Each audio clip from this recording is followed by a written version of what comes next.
Obama's attack on Pakistan is the heart of the matter. And, of course, the other question, of course, the illegitimacy of all this. We had one tenant of the White House under Bush. We've got another tenant of the White House, illegitimate president. And, of course, the issue there is the natural-born citizen, 35 years old, which Obama simply scorns and shows contempt for.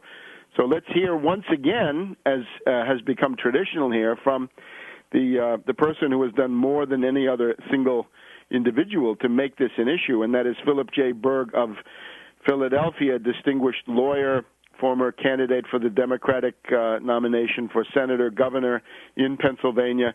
So we want to welcome Phil as usual. Thank you. My pleasure to be on with you again, Webster. Thanks for being on at short notice today. So how does the situation look now as we go into the holiday season?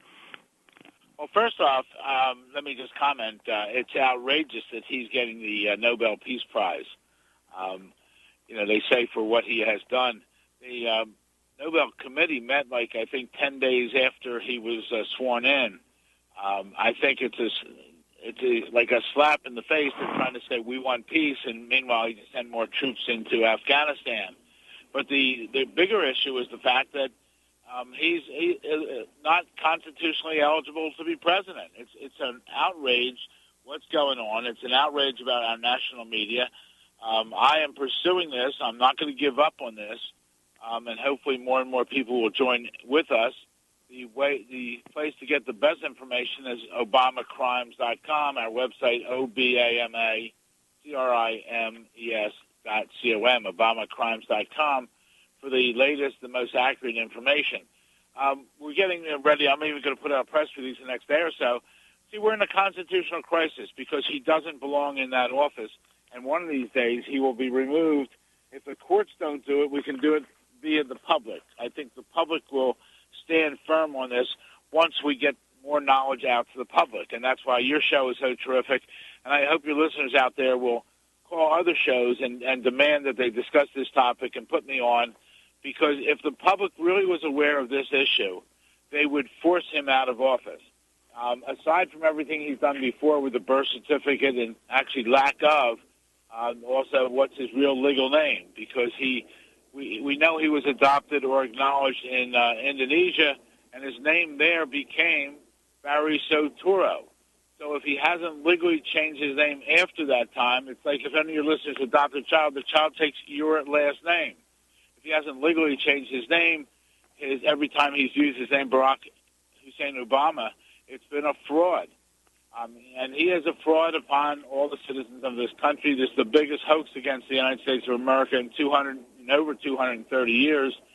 And I don't mince words when I say this. Obama has had ample opportunity to produce documentation that shows that he's legit. I just got an email from someone today who is was in the service and had a very high security clearance, and he advised me that to get the security clearance, he had to go through a whole background check, including his birth certificate, including his Social Security number, and including other information. That's what's so outrageous about here. We have someone who's sitting in the office of president, who's sitting in a position of commander-in-chief, who has never produced anything. Because if he had produced it up to now, then he would have produced it for us. So we need the public behind us on this. I think to reiterate that story from about 2 months ago, and I think it says it best, when a woman applauded me, sent me an email thanking me, and she related the story how her 15-year-old nephew, I think his 13-year-old nephew, she had just registered for school. And the nephew said, when he was done registering, "Principal, can I ask you a question?" The principal said, "Sure." He said, "How come I had to show my birth certificate to register for school, and Obama didn't have to show it to become president?" And that says it all. But more so than the feeling of a 13-year-old or what I say or what you say, the U.S. Constitution is very specific. That one must be natural born to be president of the United States.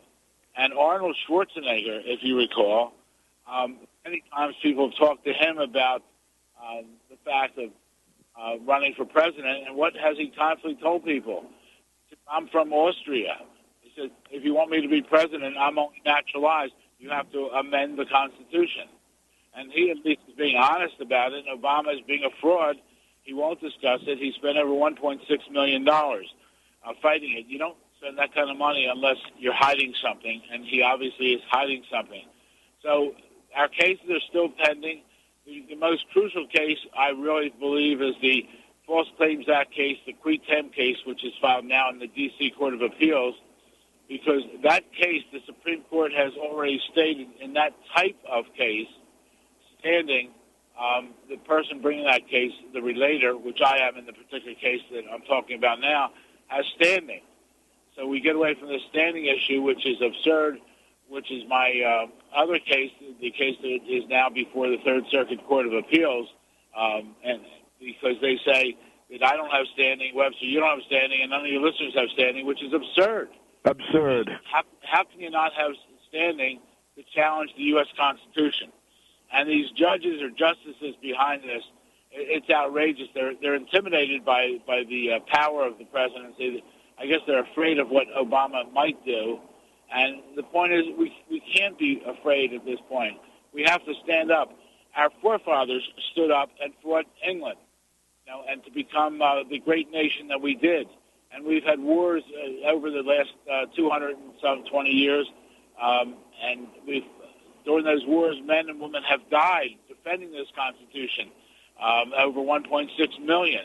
And this is outrageous what's going on. So we're going to keep the fight up. I need your listeners, when they're done listening to your show, please, and I keep pleading with you, go to your mailbox, go to your address book, and send to everyone on there to go to our website and look at it and pass it on to everyone in your address book and down, down, down. If you take 10 to the 7th power, you're up over 1 million people. So it's very easy to get this message out.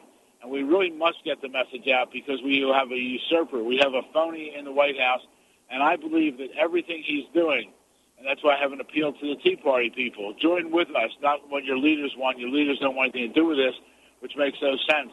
If you're worried about higher taxes, if you're worried about other outlandish activities against you by this administration, join with me because we are right. And if we can get Obama out of office, all these other things fall by the wayside. And the most crucial thing is, think about it. Right now, we're now in the 11th month of a cover-up. Nixon had with the break-in at the Watergate was really something small. But what forced him out of office was what? It was the cover-up. Well, we have a massive cover-up by Obama and the people around him, and it's a total disgrace. So you have my pledge. I'm going to keep going on this. It's costing. I don't care. We're going to keep fighting this until one day, hopefully, one judge or a group of justices will decide that this issue is more important than anything else. This should be the number one story in the country. It should be the number one story in every newspaper on the top fold of the front page. And like you bring it up every week, these media should bring it up because it really is outrageous what's going on, and we're going to keep up the good fight. Phil, I think this week we had the Gallup poll showing Obama at 47%, and that seems to be the lowest popularity rating for a president ever at that particular point in the term. Now, that fluctuates a little bit, but the 47% was an unprecedented low point, and I think that the worm may be turning, and when people realize that they've been sold a bill of goods with this stealth candidate Obama, that they'll be interested. So we thank you, Phil. We'll see you next week.